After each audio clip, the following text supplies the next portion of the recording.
শ্রাবণ মাসের দ্বিতীয় সোমবার। তো হ্যালো ফ্রেন্ডস, আমি মল্লিকা। তোমরা সবাই কেমন আছো? সকাল সকাল আমি ঘুম থেকে উঠে পড়েছি আর স্নান করে নিয়ে তো যাব আমি ভোলানাথের মাথায় জল ঢালতে। তো যেহেতু আমি প্রসাদ দেব তাই একটুখানি ড্রাগন ফ্রুট হয়েছিল আমাদের, তো ওটাই তুলে নিলাম। বাড়ির গাছের ড্রাগন ফল, আর আমাদের এবার তিনটে ড্রাগন ফ্রুট হয়েছে। তো তুলে নিয়ে এসে ঠাকুরকে পুজো দিয়ে ভোগ দিয়ে আমার পুজো দেওয়া কমপ্লিট। তারপর একটুখানি হাতে পায়ে আলতা পরে নিচ্ছিলাম।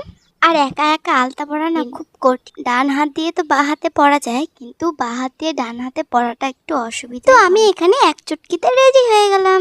আর আজকে আমাকে মেকআপ টেকআপ করতে একদমই ভালো লাগছিল না। আমি শুধু সিঁদুর অ্যান্ড লিপস্টিক পরে বেরিয়ে গেছি। তারপর ফুলের থালা অ্যান্ড ঘটি নিয়ে বেরিয়ে পড়লাম। কোথা থেকে ভিডিওটা দেখছো সেটা একটু কমেন্টে বলে দিও। আর হ্যাঁ, আজকে আমার ভাগ্নি আমার ক্যামেরা ধরে দিচ্ছিল, যার কারণে ভিডিওটা একটু খুব বেশি নড়ছিল। তো তোমরা একটু মানিয়ে নিও। আমার ভাইয়ের ক্যামেরা ধরার কথা ছিল, কিন্তু সে কোথায় হারিয়ে গেছে জানি। আর কে কে শ্রাবণ মাসে ফার্স্ট সোমবার এন্ড সেকেন্ড সোমবারে জল ঢালতে গিয়েছিলে ভোলেনাথের মাথায়, সেটাও একটু কমেন্টে বলে দিও।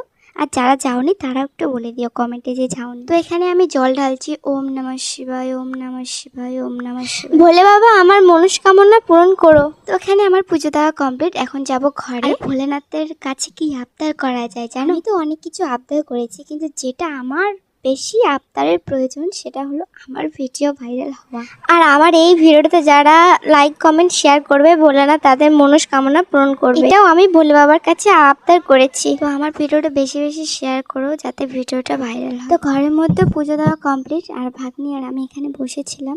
তো বসে থাকার পর আমরা যখন বাড়ি যাব তখন ওর মা এসেছিল। তো ওর মায়ের সাইকেলে করে চলে গেল। তারপর আর কি করার, আমি একা একা হেঁটে হেঁটে যাচ্ছি। তো তারপর বাড়িতে এসে আমি একটুখানি ড্রাগন ফল খাচ্ছি। কে কে ড্রাগন ফল খেয়েছো? তো দেখা হচ্ছে পরবর্তী ভিডিওতে। আজকের মতো টাটা।